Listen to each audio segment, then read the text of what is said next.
Molovay'dan herkese merhaba. Adobe Animate ile yürüyen adam animasyonu nasıl yapılır onu göstereceğim.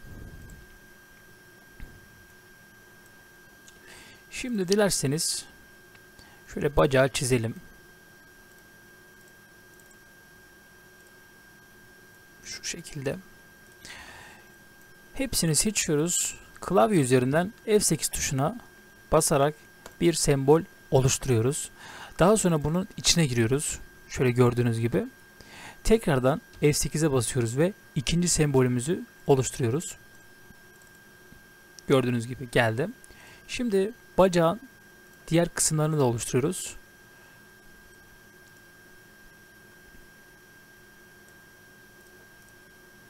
Şimdi hepsini tek tek seçip tekrardan sembol oluşturacağım. F8 sembol, F8 sembol, F8 sembol. Evet. Şimdi bunları yerine yerleştireceğim. Tek tek. Şu şekilde.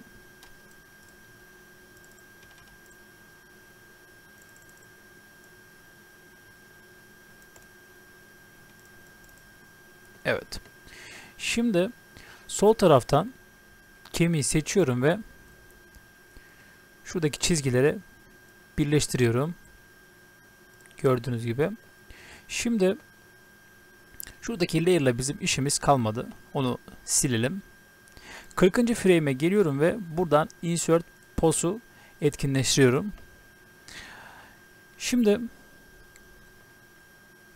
10. frame'e geliyoruz ve şöyle hafif yukarıda olsun. 20'ye geliyoruz. Şöyle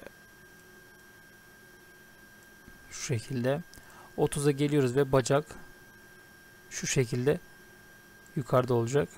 Bir bakalım. Evet, şu ön kısım biraz daha havada durursa daha iyi olur. Evet. Şimdi bacağımız tamam. Şimdi bunun ismine hemen sağ bacak diyelim. Karışmasın çünkü. Şu şekilde. Şimdi sol bacağı oluşturacağız. Sol bacak. Ve bir de gövde. Hemen gövdemizi oluşturalım.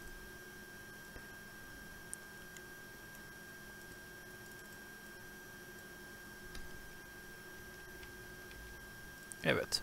Şimdi gövdemiz karışmasın diye onu kilitliyoruz. Şimdi sağ bacağa geliyoruz. Kopyalıyoruz. Yapıştırıyoruz.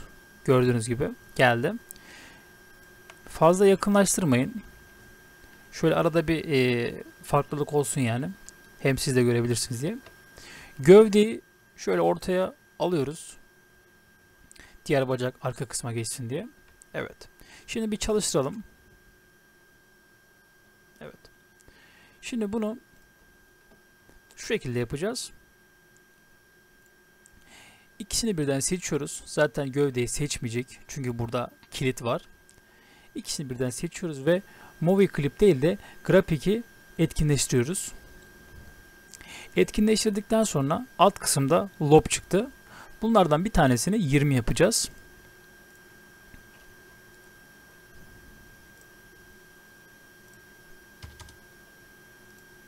Çalıştıralım.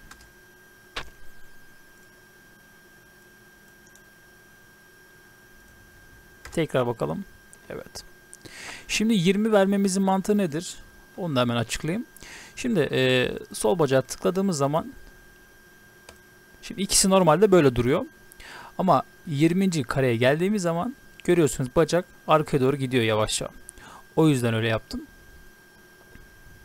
İlk bacağın hareketi öne olacak. Diğeri arkaya doğru olacağı için 20 işaretledim.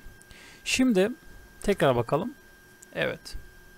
Şimdi kollara geldik. Aynı şekilde şuraya sağ kol yazalım. Hemen bir kolumuzu oluşturalım. Şu şekilde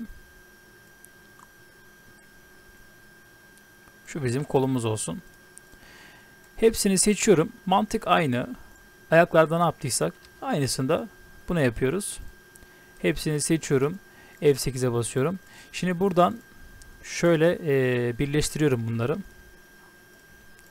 Bacakta yaptığımız gibi. Şöyle.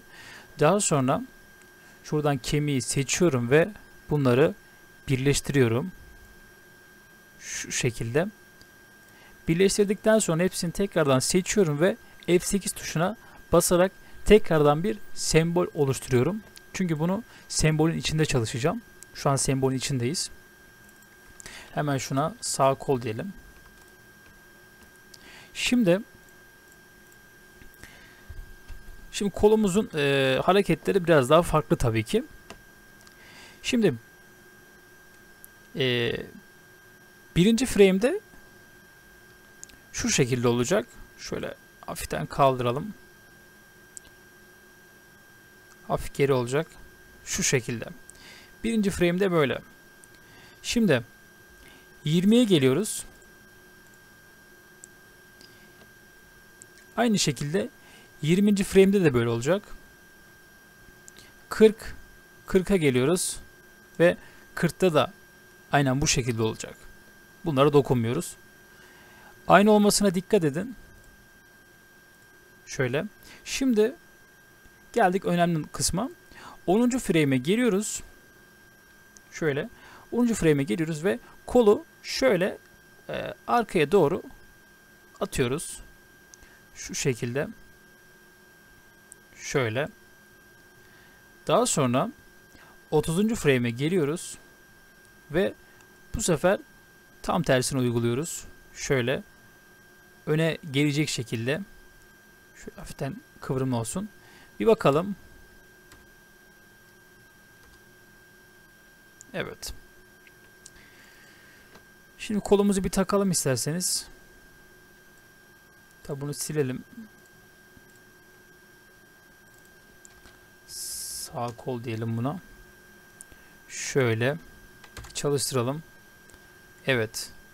Gördüğünüz gibi gayet güzel çalışıyor. Şimdi mantık aynı.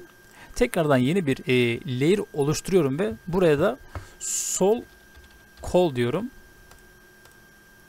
Kopyalıyorum ve yapıştırıyorum. Evet, kolumuz geldi. Tabii arkaya atmadan önce bunların ikisi şöyle çalıştıralım. Aynı yönde dönecekler. Aynı yönde dönmelerini istemediğim için tekrardan hepsini şöyle kilitliyorum. Kilitledikten sonra seçiyorum ve buradan grafiki işaretliyorum. Şimdi bunlardan bir tanesi 20 olacak. Bakalım. Evet, ikisi de 20'ymiş. O zaman 1 yapacağız. Evet, gördüğünüz gibi. Şimdi sol kolu en alta alıyorum.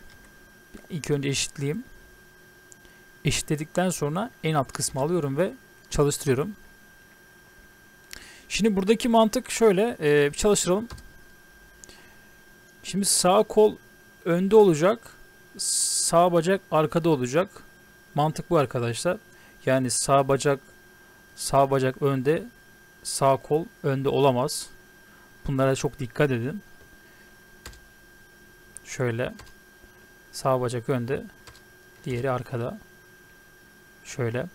Şimdi geldik kafayı oluşturacağız. Onu da hemen şuradan şöyle yapalım. Şu şekilde. Şuraya da şöyle bir kafa.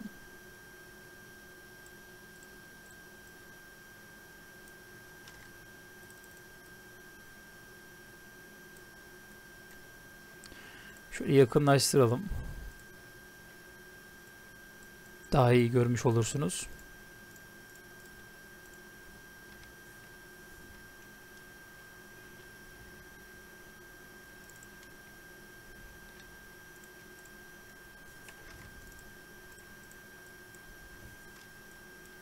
Hemen şunu silelim.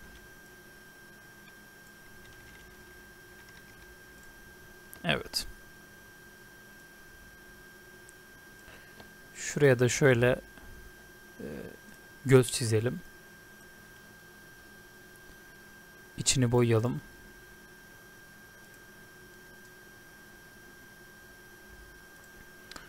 Şöyle siyah olsun.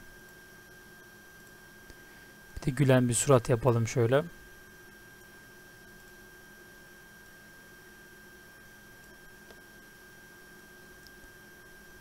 Evet.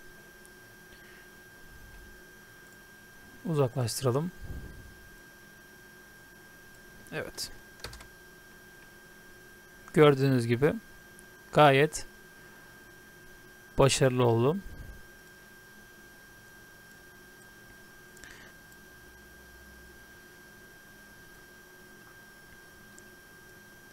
Şimdi başlangıç olarak burası olacak. Şunlara insert keyframe diyeceğiz.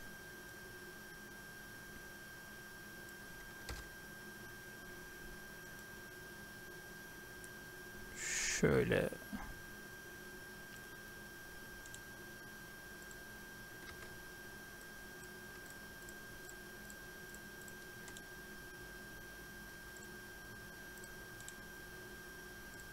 evet.